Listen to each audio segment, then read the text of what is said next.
Affirmative prayer. And so we begin in this moment as open channels for Spirit. And as Spirit pours its love and its joy and its wisdom and its beauty into each one of its individualized expressions, which is represented by each one here, we know that we are opened, our mind is expanded, and our heart's open to receive even more love, even more joy, even more beauty, even more wisdom. And I know that this time together is a time of recognizing that we are here for that purpose. We are the hands, the feet, the heart of God. We are God in action, and therefore we come together to be prepared to take all that God is out into the world. We make this intention together, individually and collectively, to attune to the highest frequency of Spirit. So it is Spirit that thinks our thoughts, feels our feelings, guides our feet, moves us into loving action in the world. And we each do that in unique and beautiful ways that are right and perfect for each one of us. And so we come together as this collective to celebrate God today.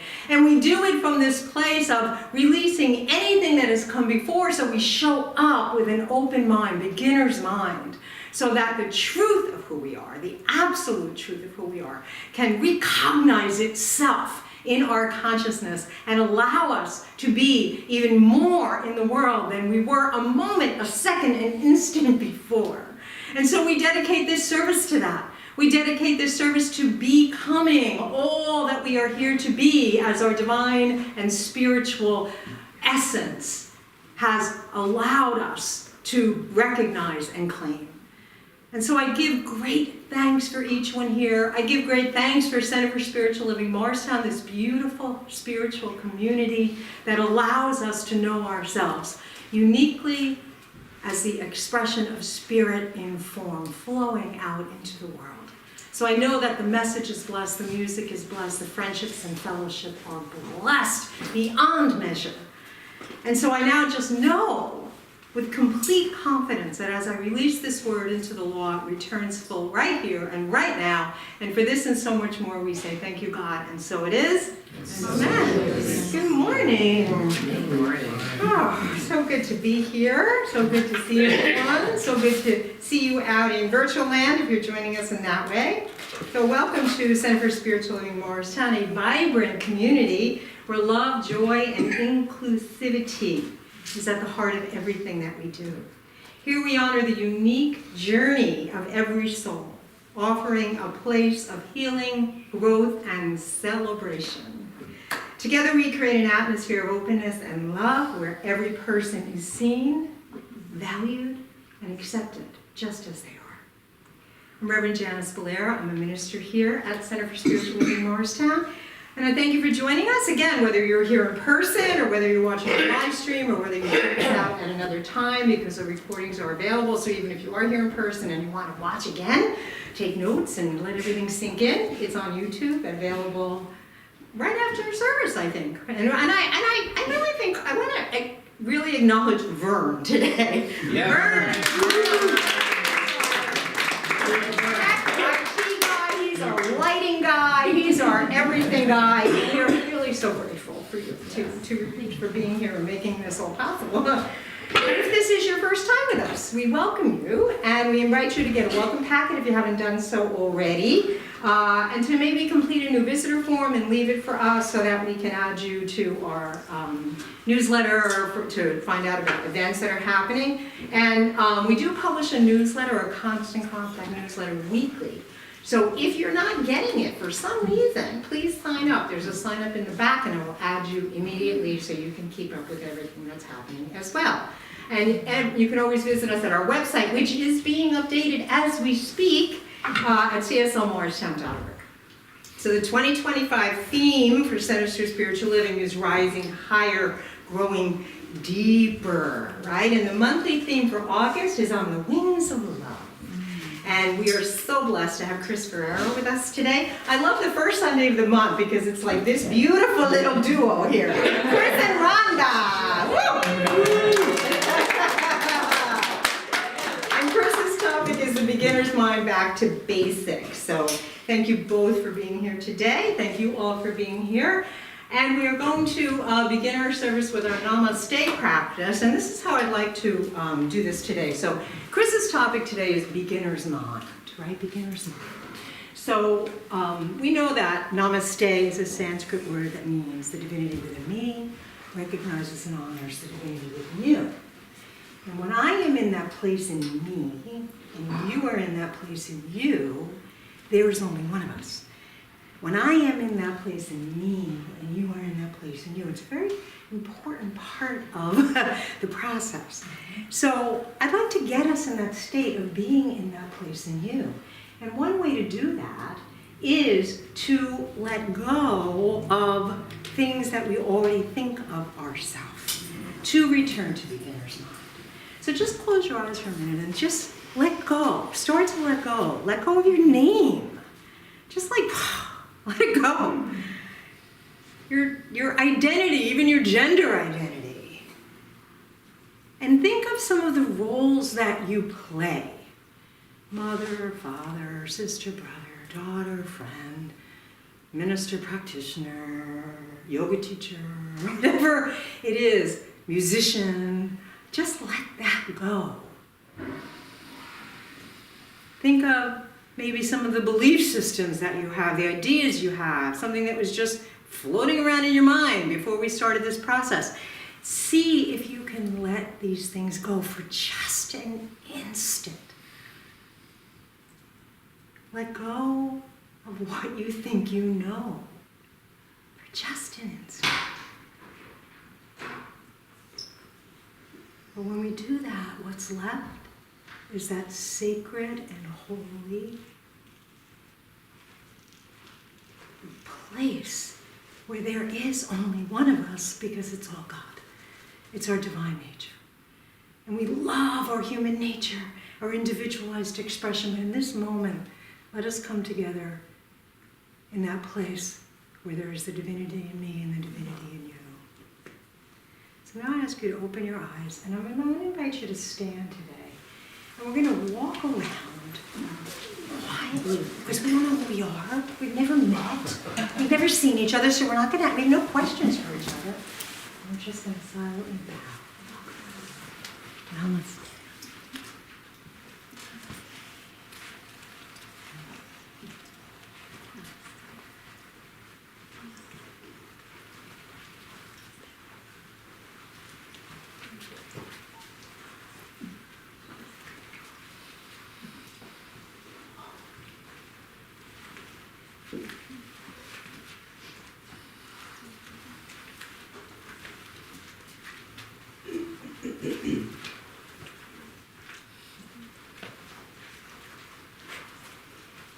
And slowly make your way back to your seats. We're going to stay in this beautiful space.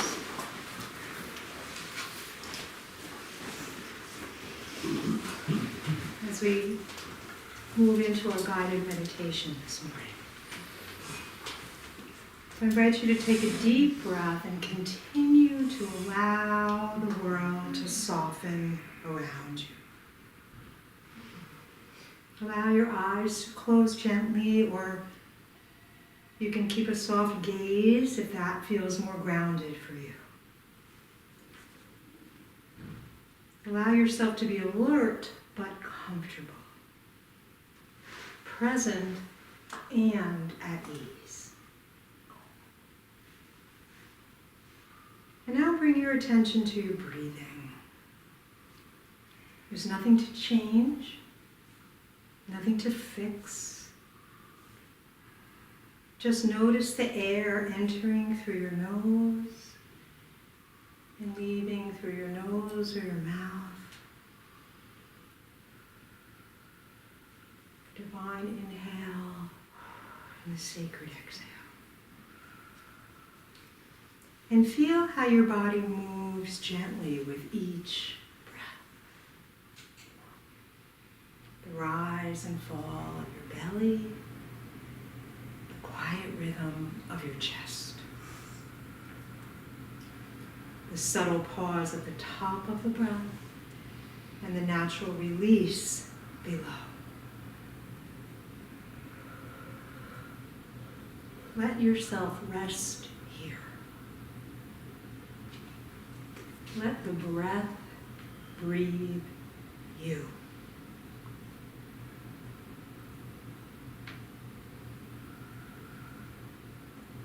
And with each exhale, we will continue the process of letting something go.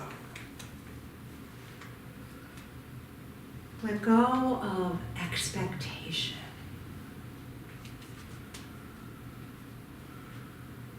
Let go of effort.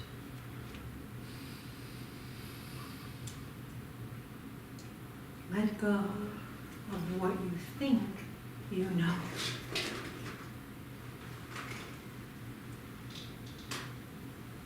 Inhale and open. Exhale and empty. Inhale and soften. Exhale and release. Gently, patiently, become even more spacious,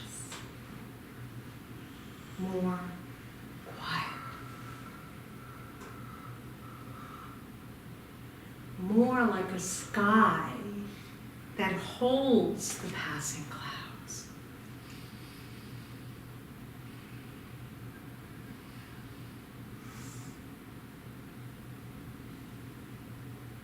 Now imagine seeing the world for the very first time. No history, no assumptions,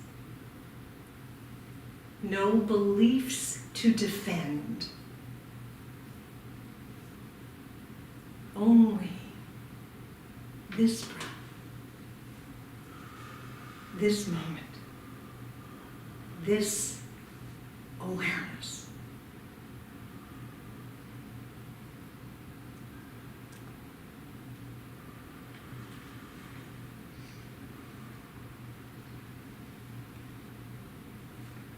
Let your thoughts be like birds flying through an open sky, noticed but not grasped.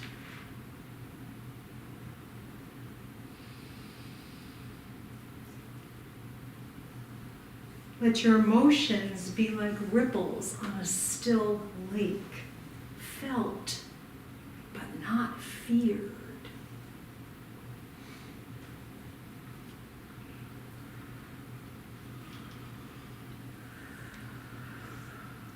You are not your thoughts.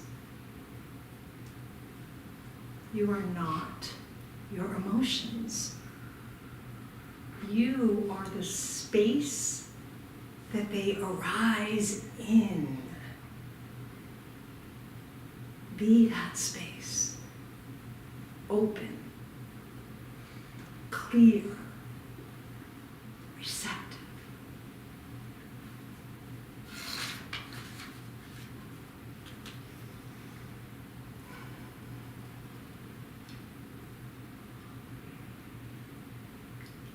Now in this beginner's mind, this open field, let these simple truths land in you like gentle rain. You are here. You are breathing. You are aware. That is enough. You are not separate from the breath. You are not separate from the silence. You are not separate from the world. You belong. You are whole. And you are becoming moment by moment.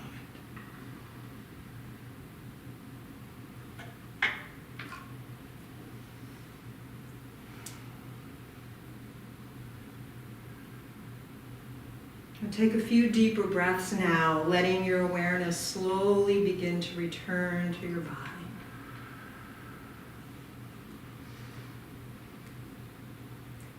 Begin to notice the weight of your seat, the feel of the air on your skin, and the sound of the world around you.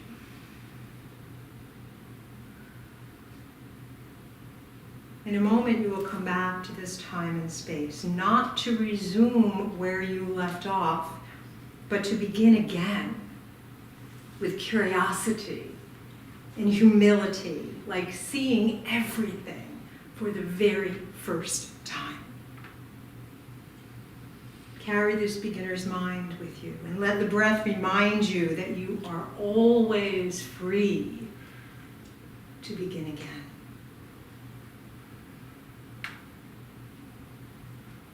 Let this beginner's mind remember your true essence is love. And with every breath, you can return to love. So as you slowly come back, open your eyes when you're ready, Rhonda will lead us to that beautiful place where we always return to love.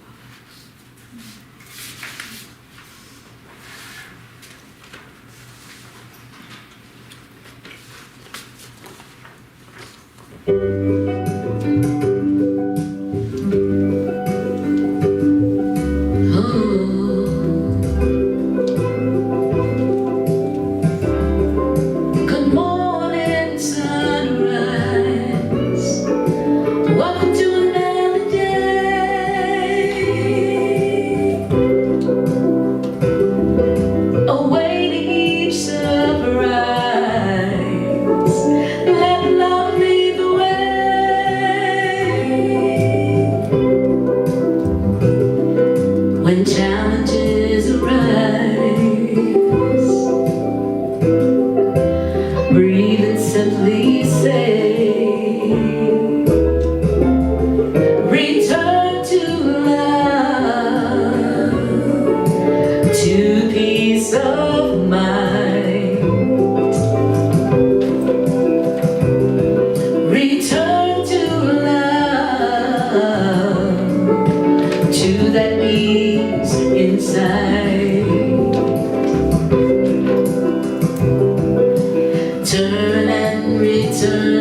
love. Turn and return to love. Be present and trust. Welcome to the here and now.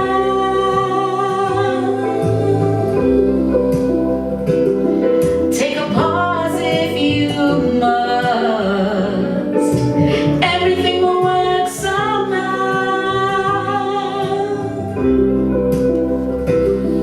Each moment is a gift. Expect good and allow. Then return to love, to your peace of mind. Return to love, to the ease inside.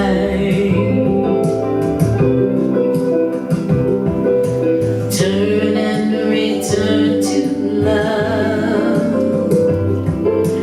Turn and return to love. Return to love, to peace of mind. Return to love, to the ease inside. Turn and return to love. Turn and return to love. Return to love.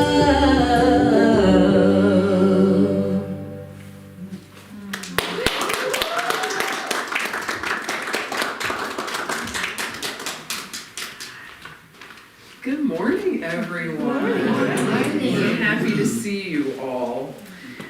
So, today's topic, as it often does, comes out of whatever is going on in my current expression of life. And this past 2 weeks, I did a couple of gigs at the Newark Board of Education. So I was doing stress relief workshops and teaching them some energy psychology practices for the staff there. And felt like a full circle moment because I worked in social services for 15 years and I started my career in downtown Newark, right around the corner from where I was.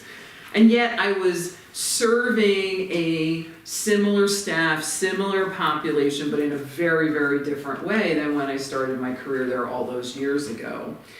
And so what I recognized is, from talking to the people that I was doing the workshop for, is how incredibly overwhelmed we all are with resources.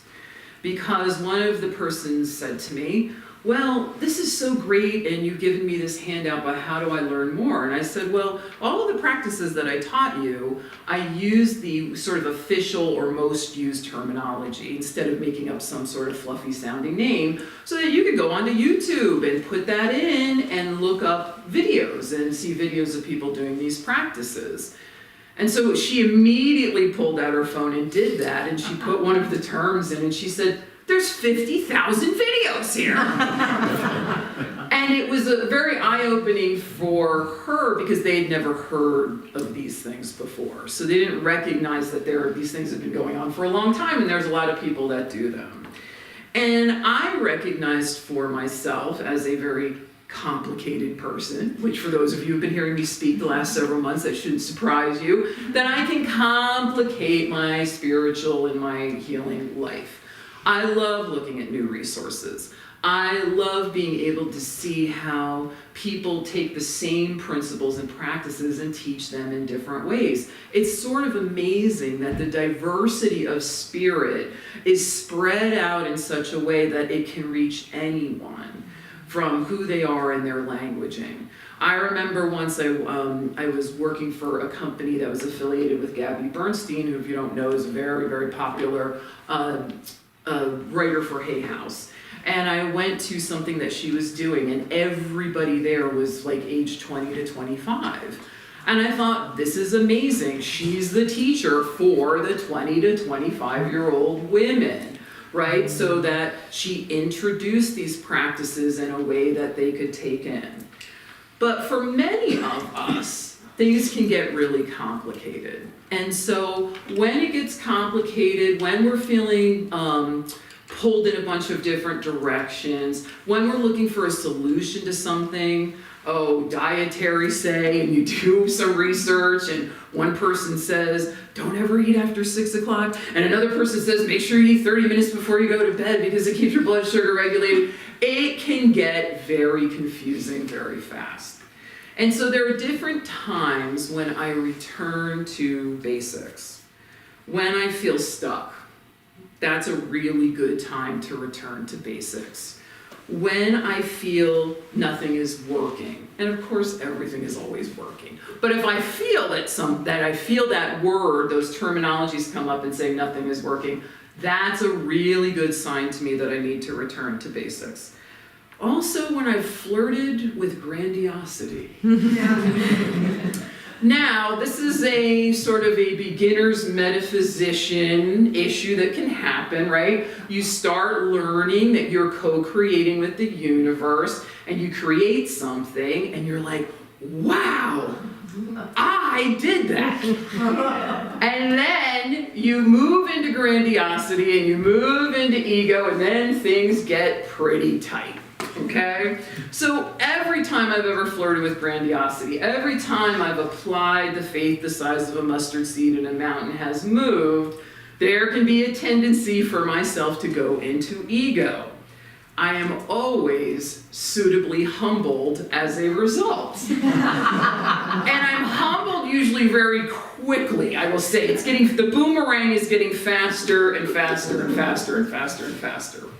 So when that happens, I go back to the tried and true basics. I love that expression, tried. It's been tried a bunch of times, and it's true. It's been found to be true. So I go back to those basics to remind myself upon the shoulders that I stand, to remind myself of what got me to here, and to look at those principles from a different way. So, because we have all of these incredible resources, not all resources are created equal. That's just the truth of the matter. There is somebody who could take a weekend course and put up a TikTok video and give misinformation that 1 million people see within 3 days, right? So information and misinformation can be spread very wide.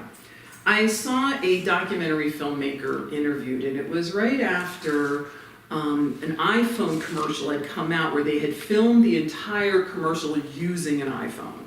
It's a great advertisement for the phone.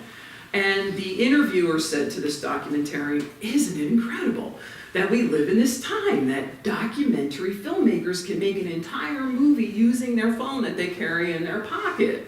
And this documentarian said, yes, it's fantastic and it's horrible. He said it's fantastic because somebody who doesn't have the resources to have cameras and go to film school can create a movie and put it out there. And he said there'll be a 1 in a million thing that will come out, a film that will change lives. And he said, but you gotta weed through the 999,000 to get there.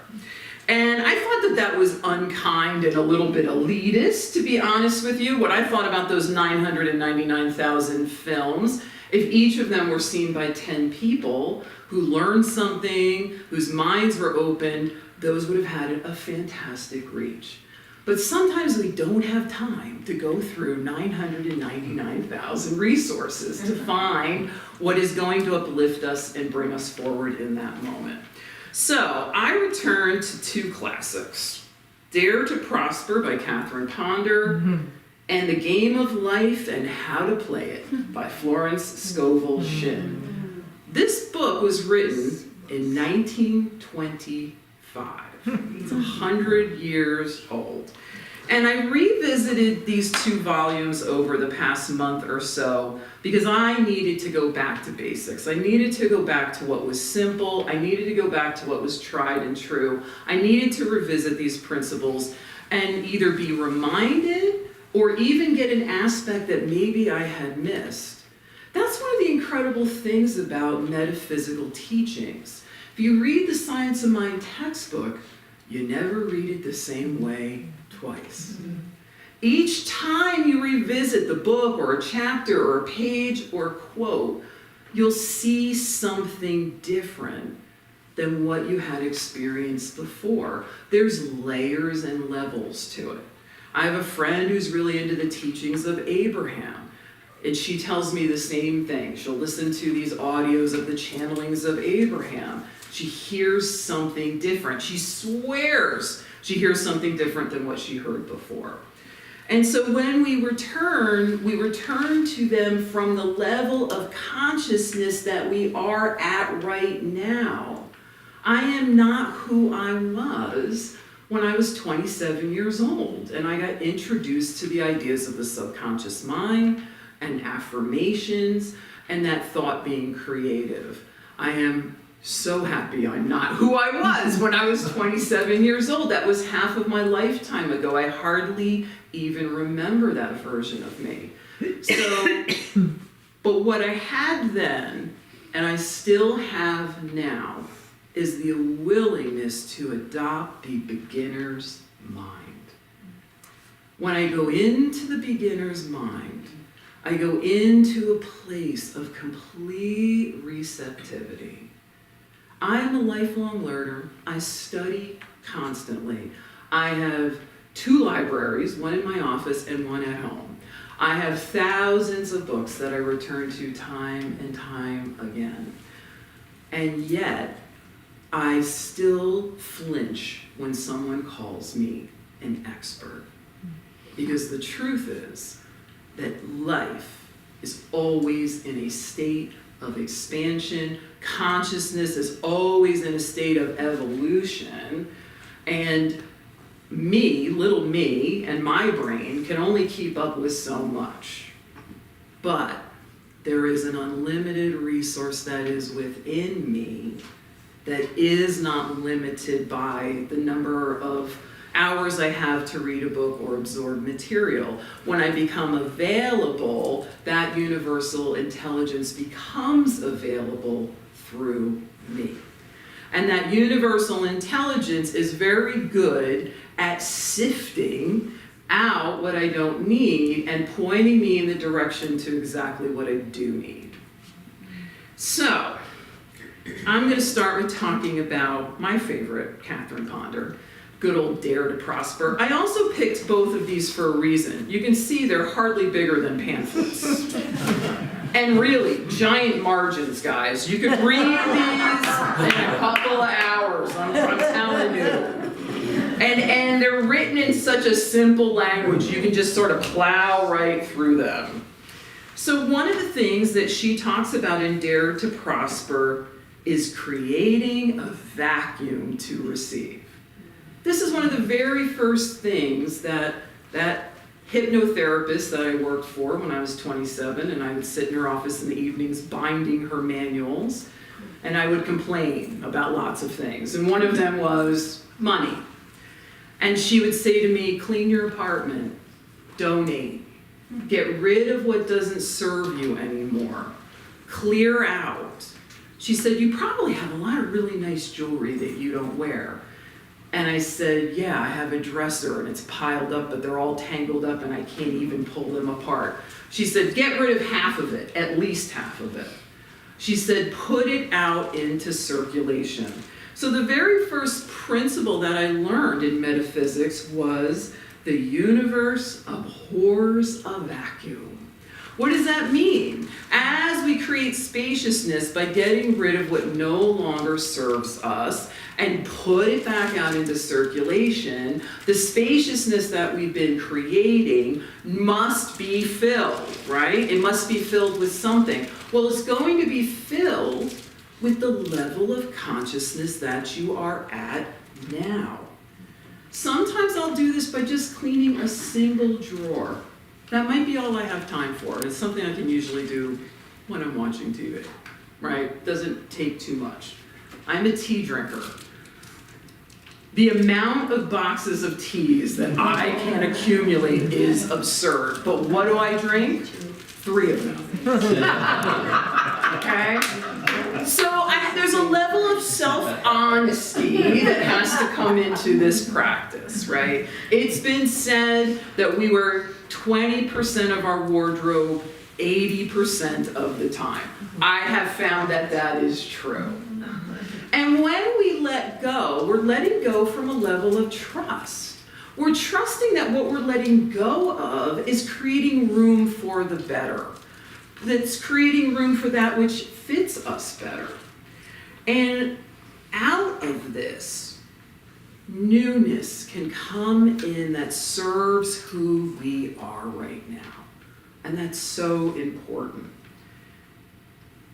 Did you know that the earth is actually spinning faster? So this is a scientifically proven fact. Yes, the earth is currently spinning slightly faster, causing days to be a bit shorter than 24 hours. This is part of a trend observed since around 2020, where the planet's rotation has sped up, where the difference is measured in milliseconds and isn't noticeable in daily life. I disagree. It could lead to the need for a negative leap second in just a few years.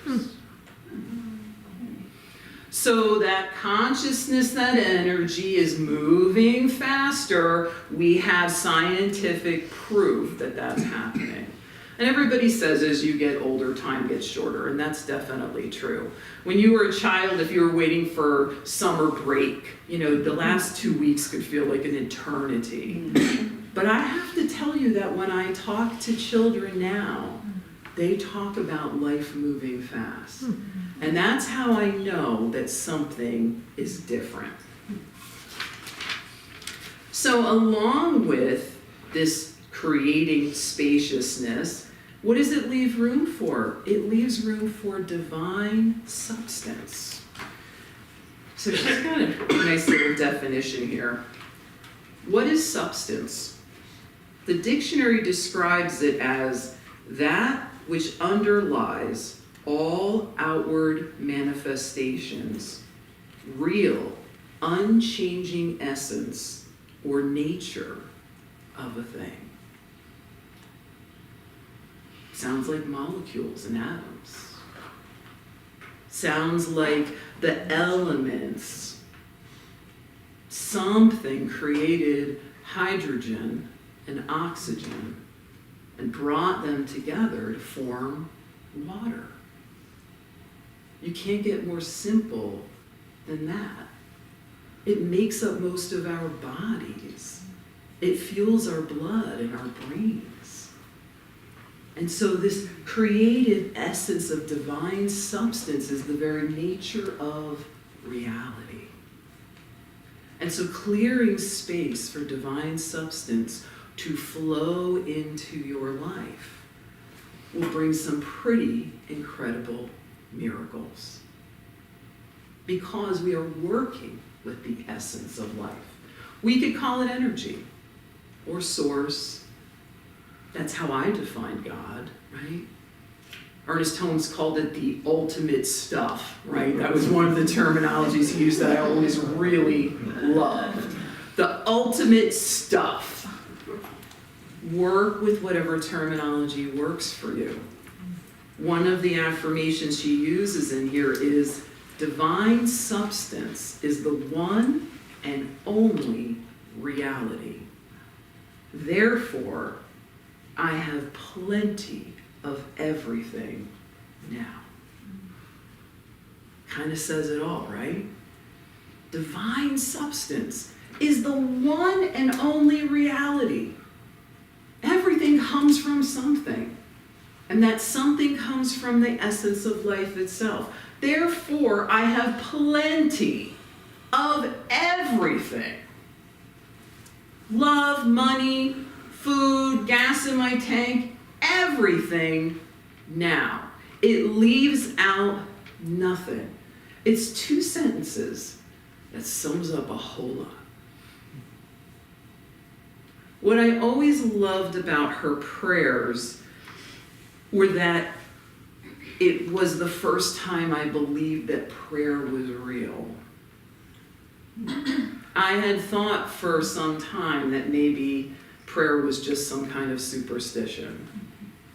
And before I found her, I remember picking up one of Marianne Williamson's prayer books and earnestly sitting in bed and reading these prayers, gripping tightly to that book.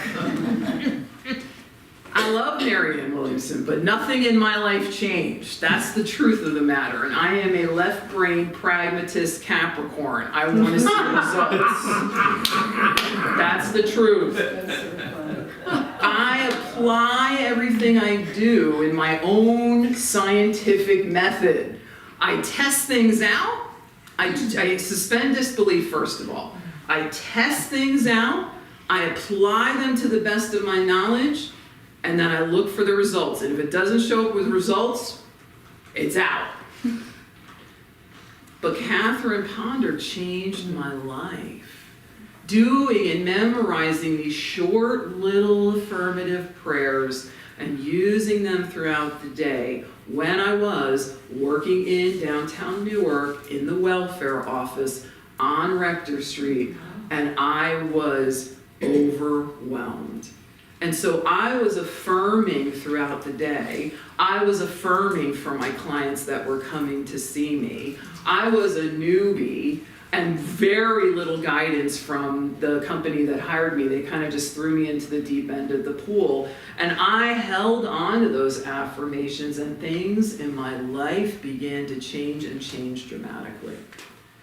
So I love spiritual mind treatment. You know I'm a practitioner. You know I do it every day.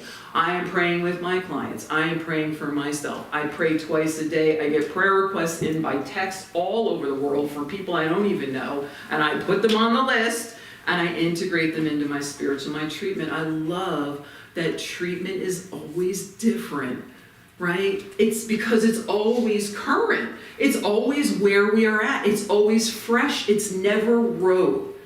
Sometimes it's nice to just lean on something you memorized. There can be both. There can be room for both, particularly if you are stuck or overwhelmed or have recently been humbled. That's a good time to fall back on something that's simple and easy. And then we have the game of life and how to play it. It's interesting. There's not a huge amount of information out there about her. But she was an artist, she was a metaphysician, she taught people, she spoke. She had this incredibly eclectic life, except there's not a huge amount that's known about her. But this book is here, a prosperity classic for over 100 years now. And one of the things that I return to in this book that I actually came to a new understanding about, which is what she calls the law of non-resistance. So I know what we resist persists. That's what I do in my practice all day. I take the things that people are resisting, we bring them out into the light, we clean them up, and we affirm a new truth. That's essentially what it is in a nutshell. Because I came from a culture where my family's love language was avoidance. Okay? So of course, one will come along in a generation that says, this isn't working very well for any of us. I have to find a new way. And that, of course, was me. So I know very well what avoidance does. But this is not what she is talking about in this chapter. So again, this was an opportunity for me, from the beginner's mind, to see something from a different way. This is about letting go of the idea of duality, that there is good and evil, when we know it is all good. She says, Jesus Christ said, resist not evil, for he knew in reality there is no evil. Therefore, there's nothing to resist. Evil has come of man's vain imagination, or a belief in two powers of good and evil. And you can take the Christ part out and call it divine mind or whatever feels more appropriate for you. And this is really important. She brings up a concept, a new thought concept that has been forgotten called soul sleep. Therefore, evil is a false law man has made for himself through psychoma or soul sleep. Soul sleep means that man's soul has been hypnotized by the race belief of sin, sickness, and death, etc., which is carnal or mortal thought, and his affairs were outpictured in his illusions. Ernest Holmes calls it race consciousness. It's the beliefs in limitation, the beliefs in lack, the beliefs in poverty, the beliefs in pain, in our disconnection from source. It's imperative that if we push against that which we feel is evil, that we are contributing to that condition persisting. I know it's hard. That's why I returned to this book at the time that I did. I just didn't know it at the time until I read it. She says, resistance is hell. And she capitalizes the H in hell. For it places man in a state of torment. And she shares a little story in here. And again, think of the old-fashioned languaging. A woman who required money and who knew the spiritual law of opulence was thrown continually in a business way with a man who made her feel very poor. He talked lack and limitation, and she commenced to catch his poverty thoughts, so she disliked him. And she blamed him for her failure. She knew in order to demonstrate her supply, she must first feel that she had received a feeling of opulence which must precede its manifestation. So it was his fault. It dawned upon her one day that she was resisting the situation and seeing two powers instead of one.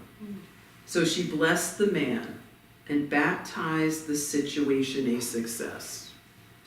She affirmed, as there is only one power, God, this man is here for my good and my prosperity, just what he did not seem to be there for. Soon after that, she met, through this man, a woman who gave her, for a service rendered, several $1,000s, and the man moved to a distant city and faded harmoniously from her life. Make the statement, every man, every person is a golden link in the chain of my good. For all men, all people, are God in manifestation, awaiting the opportunity to serve the divine plan of my life. This has not been my approach.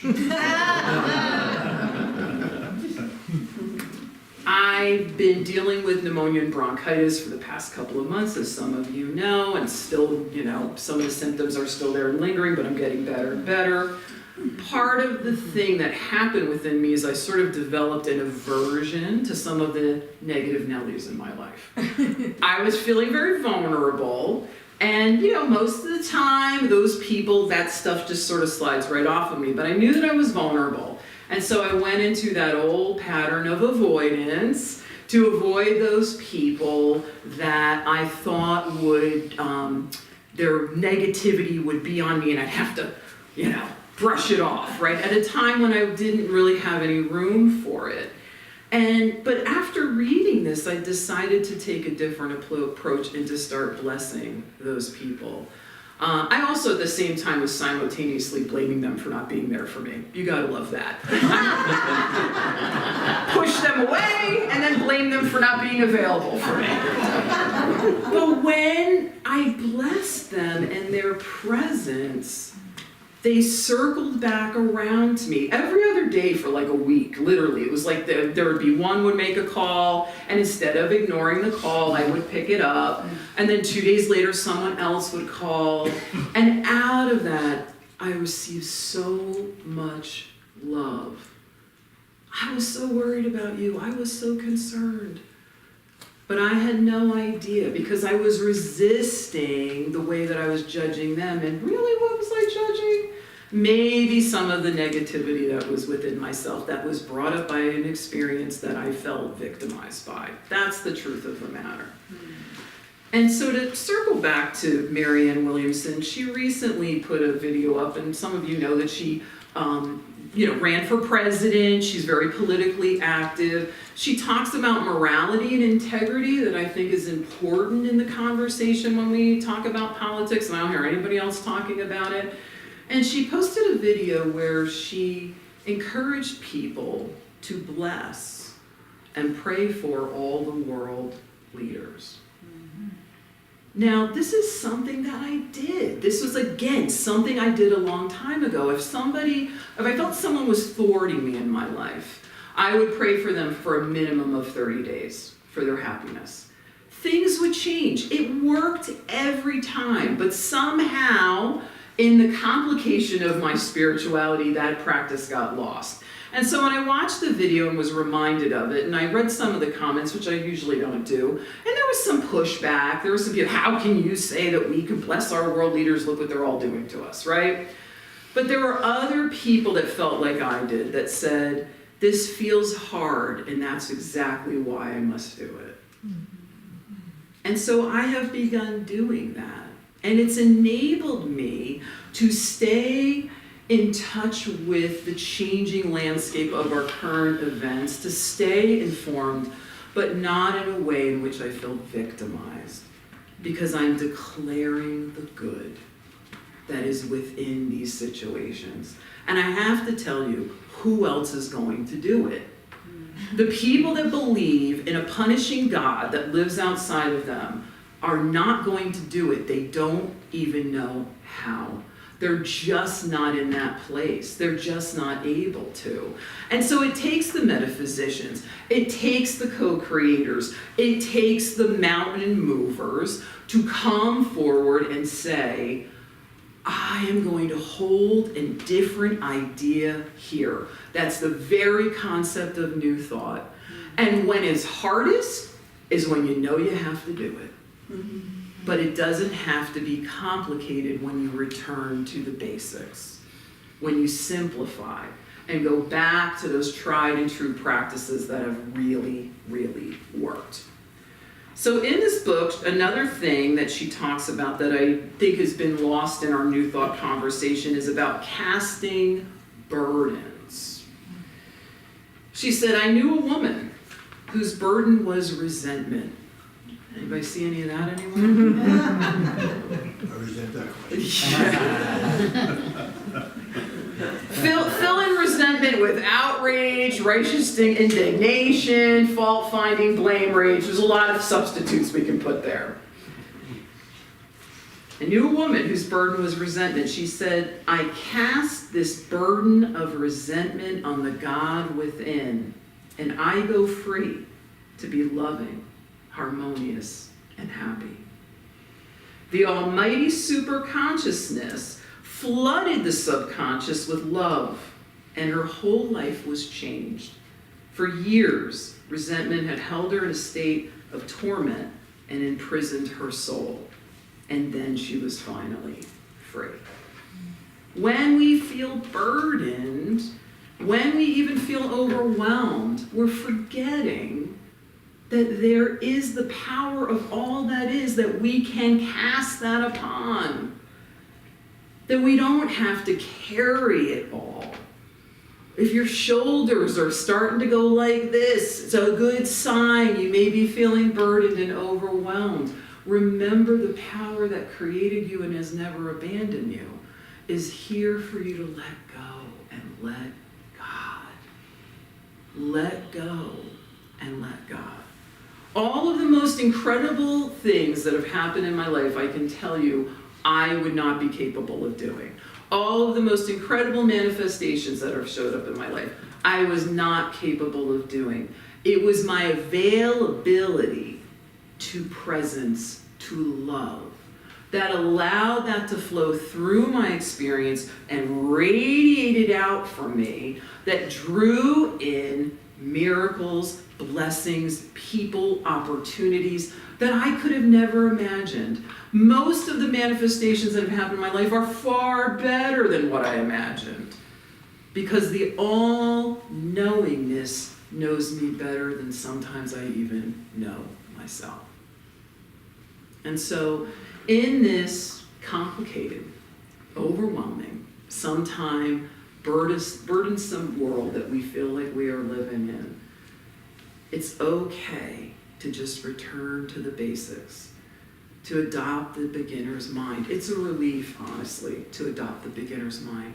To say, oh, I don't really know anything, but I think that there's people that do. I remember that there are some people that maybe did know some things. And move into the revisiting with a sense of openness. And allow yourself to be uplifted. I've been casting a lot of burdens the past couple of weeks. It's felt amazing. And I encourage you to do the same. You are loved. And you are love itself. And of course, we are distracted by our brains and our bodies and the material stuff.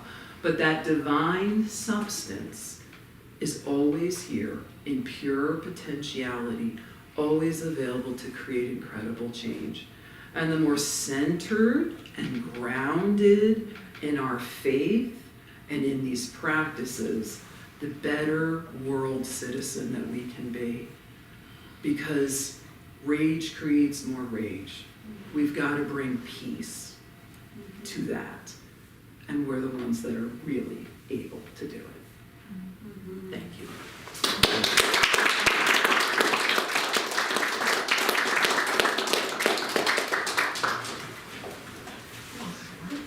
Always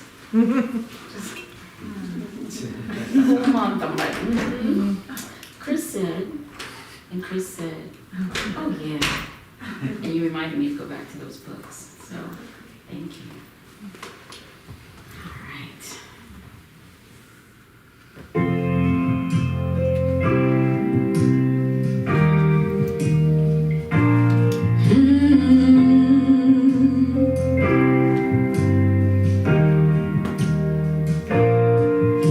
When I forget we are one, and I regret things that I've done,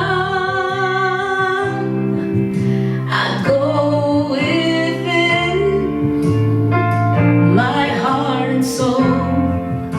I start again, knowing I'm whole.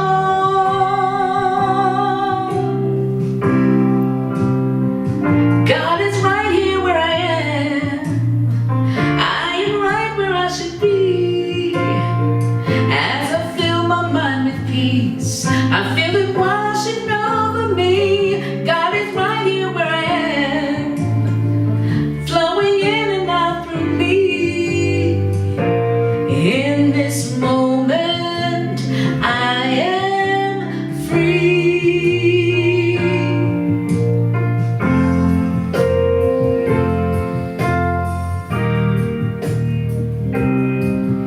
When things go wrong,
questions, beautiful voice. And thank you, Kris. I love that you speak to what's going on in your life. And thanks for, taking a hit for the team. Because whatever you're going through, we benefit. Thanks for that. You're welcome. It is time to share our abundance, and I love that you always, we always bring out the idea of the law of circulation. We practice that here. As we give, so we receive. When we create that opening, the universe fills it. So we can give in many ways here at the center. I'm going to start passing this around. This is the way you can give in person right now. You can give at our website. We also take Venmo and PayPal. There are QR codes back on the bulletin board that you can use, and we appreciate all of your gifts, monetary gifts, volunteer gifts, all of the treasures that you bring, and just your presence is a gift. So just join me in blessing all of the gifts now by repeating our affirmation. Divine love consecrates my gift. Divine love consecrates my gift. It goes forth to heal, prosper, and bless. It goes forth to heal, prosper, and bless. It returns to me multiplied abundantly. It returns to me multiplied abundantly. As I share my good, As I share my good, I accept my greater good. I accept my greater good. And so it is. And so it is. So just a few announcements. August is the month of Armand and Angelina. How many people have seen Armand and Angelina over the years? It's amazing. They're coming back. Yeah, they're They coming are back. a hoot. And again, just like, Bob Simon was here on Friday. Thank you all for coming. I'm still vibrating, and he was amazing. And we were his stop on this tour. And we're the only local stop for Armand and Angelina. They're also from Florida. So they're going to be doing our Sunday service on August 24th, the whole service. It's called Getting High on God. So we'll be here for that. Afterward, they're going to be doing what they call a native flute play shop. Some of you actually have even some of their flutes. They bring flutes. You can use them. You can learn how to play them. No musical experience necessary. You can buy them from them. They sell them that day. And then on that Monday, after Sunday, the 25th, they're going to be doing a Posse musical variety show. This is what Forever means at 6:30 on that Monday, August 25th. There's flyers in the back. You have to register on Breeze, please. And please take some flyers if you know somewhere you can post them to get people to come into our community and experience our wonderful events. And then on September 7th, Kat will be doing her next Saturday. There's flyers in the back as well. Please sign up on Breeze, and thank you, Kat, always for offering to do those for us. We're doing it like quarterly. Quarterly now. Quarterly, yeah. So you always know when they are. I'm going to leave this in the back. Social hour. There's still next Sunday available, August 10th, if anybody wants that, and some dates in September. Social hour today, Kathy and Mark have bought it, and everybody knows the way Kathy, prepares her social hour. So please join her for that. And I would also like to point out, thanks to Fernando, who has the 2 pens behind his a new book from Fernando over here. So I just have to say this quick story about manifestation. We were talking at our last leadership council meeting about how we'd like to maybe have some place outside where people may want to sit for social hour, expand it. So we're like, I guess we could look for outdoor furniture. We just, had some expenses. We'll just let it go to the universe. And the next day, right? Next day, yeah. Yeah. Vern said it has to be metal. Yeah, it has to be metal, right. So what, Fernando was driving around and somebody was giving it away. This whole set. Yeah, this whole set outside. So, but Fernando did clean it. I painted them, yeah. Painted them. And I ordered a new umbrella for my deck, and I'm like, I'll just bring the umbrella. Maybe we'll need it sometime. So here we go. So please use our manifestation today. Thank you, Fernando. Thank you. We have so many wonderful gifts here. Next week, Lori will be here as our guest speaker, and Grayson will be our musician.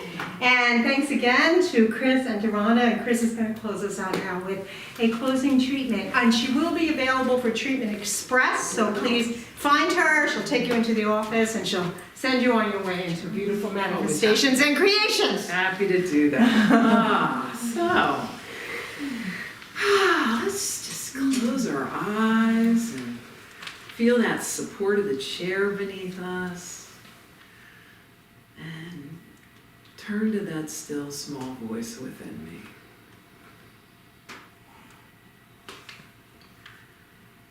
There is only one. One energy, one power, one consciousness, one ultimate stop. That is the creative medium of all of life. It is within the desire of creation, every step of the creative process, and the outcome are one. And that creative force lives, breathes, and moves through me every moment of every day. And as that is true for me, it is true for each and every one of you. That we are blessed to be the co-creators on this earth.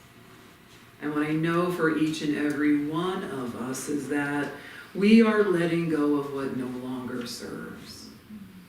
Of everything that we have outgrown, everything that just no longer is a fit for who we are now, we release out into the law of circulation, creating that spaciousness within ourselves, within our hearts, minds, and homes, to allow new, fresh energy to flow through for who we are right now. And we welcome these blessings as the divine substance of life. Divine substance is all there is, and it brings in plenty in every area of our lives. And we welcome it and bless it. And we become better and better receivers, because as we receive, then more we can give. In this endless cycle, like the infinity symbol, of circulation coming in, flowing back out, more coming in, more coming back out. We give from that overflow, and that overflow is plenty. I am knowing for each and every one of us that we no longer resist that which feels uncomfortable, that instead we bless it. We bless everything and everyone that is in our lives and look for the good, look for truth, look for the blessings, look for the joy, look for the happiness, look for the change to unfold. And as we do, we cast the burdens onto infinite grace, into divine love.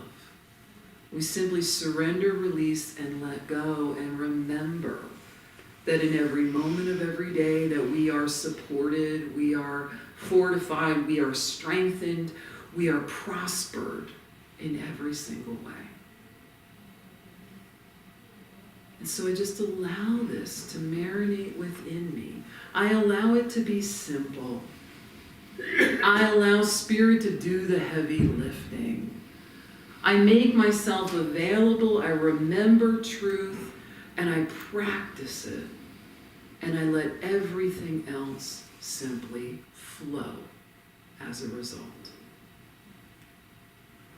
I bring my faith, the size of a mustard seed, to the mountains within and the mountains all around, and trust the movement that happens as a result. I am a powerful co-creator. You are a powerful co-creator. And we bless the opportunity to be a part of the creative process and to be a part of creation itself. And we allow it to lead us forward into higher and better and greater good, individually and collectively. With so much gratitude for this time together, for everything that unfolds, for receiving what we most need to receive, for the opening of minds and hearts, and for the coming together in the healing power of community, I just say thank you, sweet Spirit, thank you, God, thank you, love. And then I move into the letting go part, my favorite part. God has got this. And so I let go. The word has been spoken. The word is truth. And the word is so. I let it go and know it's done. And please join with me by saying, And so it is. Amen. Amen.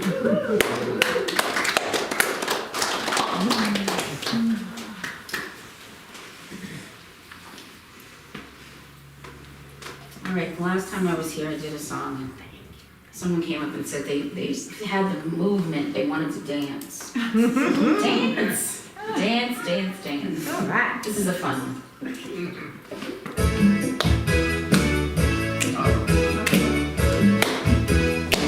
It's getting better every minute.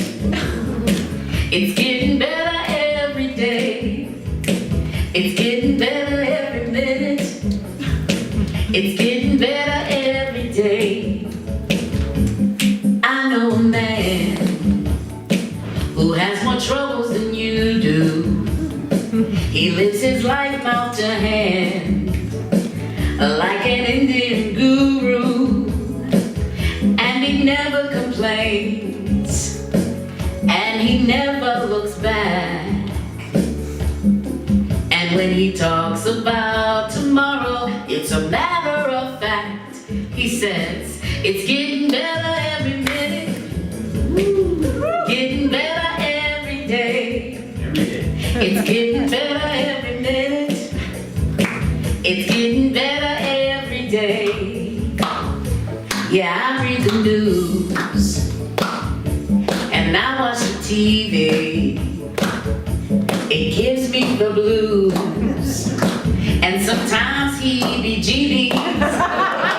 But there's a channel of peace being sent from above, and it's sending this message on the wings of a dove. It says, it's getting better every minute, getting better every day. It's getting better every minute, it's getting better every day. La la la la, la la la la, la la la la, la.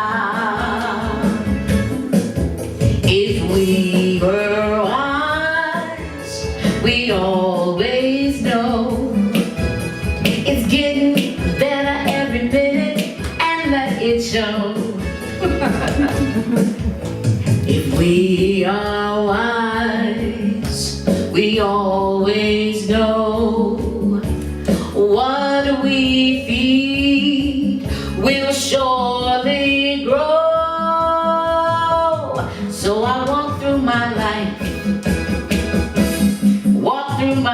I missed it, and do my best to be cheerful, because I know it's a choice, and it's better than fearful. So when my friends smile and say, hey, how you doing today?